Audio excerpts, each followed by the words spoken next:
আসসালামু আলাইকুম, বাঁশখালী ম্যানেজমেন্ট অ্যান্টিবায়োটিকে তোমাদের সকলকে আবার স্বাগতম। তোমাদের সাথে আছি আমি সাইফ। আজকে আমরা পড়বো ব্যবসায় সংগঠন ও ব্যবস্থাপনা দ্বিতীয় পত্রের 10ম অধ্যায় নিয়ন্ত্রণ। তো চলো আর দেরি না করে আমাদের পড়াশোনা শুরু করি। আচ্ছা, নিয়ন্ত্রণ বলতে আসলে আমরা কি বুঝি? কোনো একটা কাজ আমরা করেছি, এখন সেই কাজটা ঠিক আছে কিনা সেটাকে আমরা চেক করব। যদি কোনো এরর্স থাকে, ভুল থাকে, সেটাকে আমরা সংশোধন করব। এটাই হচ্ছে নিয়ন্ত্রণ। তো চলো আমাদের অ্যান্টিবায়োটিক্সে চলে যাই। এই অধ্যায় থেকে আমরা কি কি কোশ্চেন আসে, কীভাবে আসে সেগুলো দেখি। সো নিয়ন্ত্রণ হচ্ছে ব্যবস্থাপনার সর্বশেষ কাজ। তো ব্যবস্থাপনার সর্বশেষ কাজ কোনটা ভাইয়া? নিয়ন্ত্রণ। আবার বলো, ব্যবস্থাপনার সর্বশেষ কাজ কোনটা? নিয়ন্ত্রণ। আর সর্বপ্রথম কোনটা ছিল? পরিকল্পনা। পরিকল্পনা অনুযায়ী কাজ হচ্ছে কিনা তা যাচাই বাছাই করা এবং ভুল সংশোধন করাই হচ্ছে নিয়ন্ত্রণ। অর্থাৎ পরিকল্পনা অনুযায়ী আমার কাজগুলো ঠিকঠাক হয়েছে কিনা যদি আমি চেক করব, যদি ঠিকঠাক থাকে দ্যাটস ওকে, যদি ভুল থাকে সেই এররগুলো আমরা সংশোধন করব। সেটাই হচ্ছে আমার নিয়ন্ত্রণের কাজ। নিয়ন্ত্রণের মূল ভিত্তি কি? নিয়ন্ত্রণের মূল ভিত্তি হচ্ছে পরিকল্পনা। যেহেতু পরিকল্পনার বেসিসে আমার ব্যবস্থাপনার বাকি প্রসেসগুলো আগায় এবং নিয়ন্ত্রণের মাধ্যমে শেষ হয়, তাই নিয়ন্ত্রণের মূল ভিত্তি হচ্ছে পরিকল্পনা। নিয়ন্ত্রণ প্রক্রিয়ার ধাপগুলো দেখো, এখান থেকে কিন্তু খুবই কোশ্চেন আসে। নিয়ন্ত্রণ প্রক্রিয়ার ধাপগুলোর মধ্যে আমরা দেখো, প্রথম ধাপ কি? আদর্শ মান নির্ধারণ, এটা হচ্ছে প্রথম ধাপ। দ্বিতীয় ধাপ কার্যফল পরিমাপ। তৃতীয় ধাপ বিচ্যুতি এবং 4 হচ্ছে সংশোধনমূলক ব্যবস্থাপনা। সো আমরা দেখি ধাপগুলো আসলে কি। আদর্শ মান বলতে কি বোঝায়? আমাদের যে কি টার্গেট সেটা হচ্ছে আমাদের আদর্শ মান। সো মনে করো আমরা যে তোমার কাছে কোর্সটা সেল করতেছি, এই কোর্সে আমাদের টার্গেট আছে, আমরা সংখ্যাত্মক প্রকাশ যেটা আমরা বাজেট করছি, যে আমাদের আদর্শ মান হচ্ছে আমরা 5,000 জনের কাছে আমরা এই কোর্সটা সেল করব। সেইটা হচ্ছে আমাদের টার্গেট। আমাদের পরিকল্পনায় আমরা শুরুতে ধরেছিলাম যে 5,000 জনের কাছে আমরা এটা সেল করব। সো আমাদের আদর্শ মান হচ্ছে 5,000। যদি 5,000 জনের কাছে আমরা সেল করতে পারি দ্যাটস ওকে, এটাই হচ্ছে আমাদের আদর্শ মান। এবার আমাদের ফলাফল কার্য পরিমাপ। স্টেপ 2, আমাদের অ্যাডমিশন সিজন শেষে আমরা চেক করলাম যে আমরা তোমাদের 4,500 জনের কাছে, কয়জনের কাছে? 4,500 জনের কাছে কোর্সটা সেল করতে পারছি। এটা হচ্ছে আমাদের কার্যফল পরিমাপ। তো দেখা যাচ্ছে আমাদের টার্গেট ছিল 5,000, আমরা সেল করতে পারছি 4,500। আমাদের একটা ঘাটতি আছে, দেখো আমরা 500 জনের কাছে কম সেল করতে পারছি। এই ঘাটতিটা নির্ণয় করা হচ্ছে বিচ্যুতির কাজ। সো আমাদের এখানে ঘাটতি কত? 500। তাহলে বিচ্যুতি এবার 500 বিশ্লেষণ।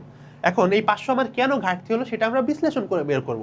মনে করো আমার এখানে আমার মার্কেটিং প্ল্যানে কোনো ঘাটতি ছিল, এই কারণে আমি হচ্ছে প্রপারলি তোমাদের কাছে ভিডিওগুলো পৌঁছাই নাই বা কোর্সগুলো পৌঁছাই নাই, এই কারণে আমাদের সংশোধন বিচ্যুতি হয়েছে 500। এবার দেখি আমার যদি 500 বিচ্যুতি হয়েছে, এগুলোকে তো আমাদের সংশোধন করতে হবে, অর্থাৎ আমাদের সংশোধনমূলক ব্যবস্থা নিতে হবে।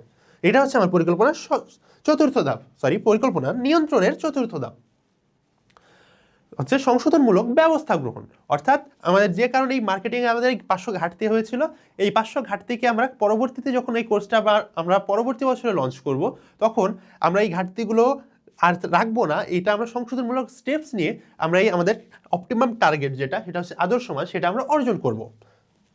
সো এইগুলো হচ্ছে আমাদের নিয়ন্ত্রণের ধাপসমূহ, নিয়ন্ত্রণের 4টি ধাপ। এবার দেখো আদর্শ মান বা স্ট্যান্ডার্ড কি আমরা বলেছি, আমাদের যে টার্গেট, যে কাজের একটি নির্ধারিত মাত্রা যার সাথে প্রকৃত কাজের তুলনা করা হয়। অর্থাৎ নির্ধারিত মাত্রা এখানে যে 5,000, আমাদের প্রকৃত কাজ ছিল 4,500, সেটার সাথে আমরা তুলনা করেছি।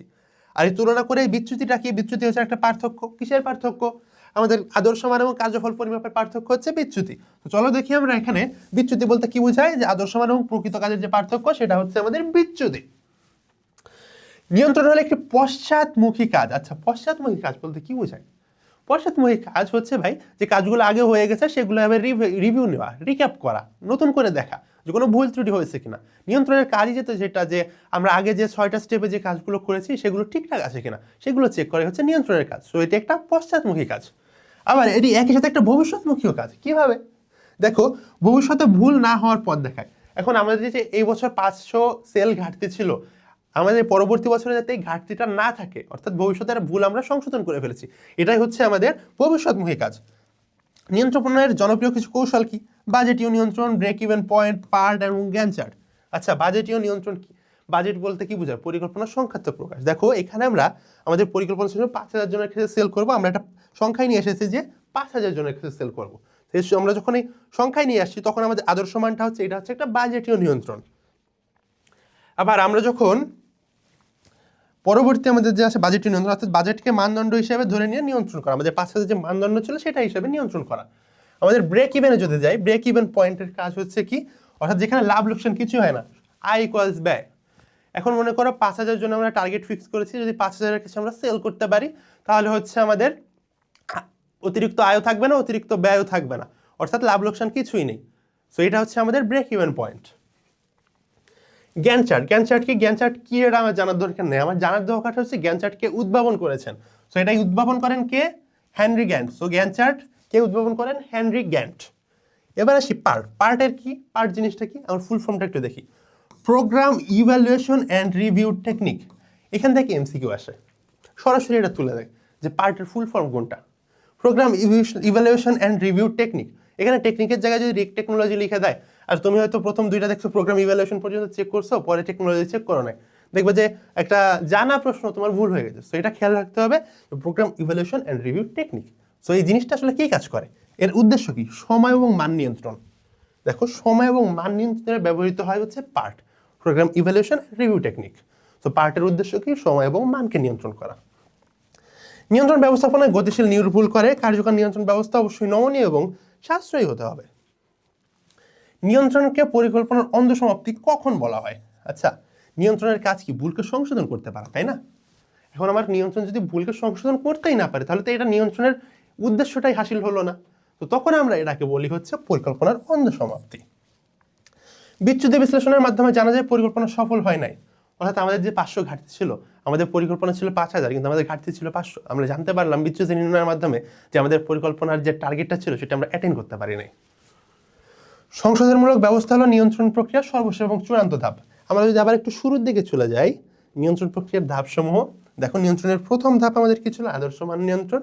দ্বিতীয় কার্যফল, তৃতীয় বিচ্যুতি, চতুর্থ ছিল আমাদের সংশোধনমূলক ব্যবস্থা।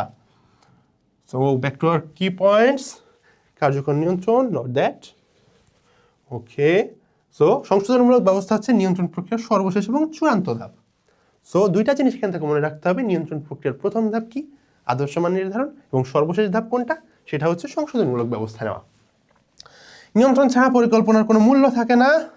আধুনিক নিয়ন্ত্রণ তথ্য প্রযুক্তি বা এমআইএস ব্যবহার করা হচ্ছে। চলো দেখি প্রিভিয়াস ইয়ার এই অধ্যায় থেকে আমাদের কি কোশ্চেন আসে। নিয়ন্ত্রণ প্রক্রিয়া শুরু হয় কোনটি দিয়ে? আচ্ছা, কোনটি দিয়ে মানে হচ্ছে নিয়ন্ত্রণ প্রক্রিয়ার ধাপগুলো আমার থেকে জানতে চাইছে। প্রথম ধাপ কোনটা? সো আমরা প্রথম ধাপ কোনটা দেখেছি? আদর্শ মান নির্ধারণ। আর আমাদের নিয়ন্ত্রণ প্রক্রিয়ার শেষ ধাপ আমরা কোনটা পড়লাম? সংশোধনীমূলক ব্যবস্থাপনা, অর্থাৎ সংশোধনীমূলক ব্যবস্থা গ্রহণ করা।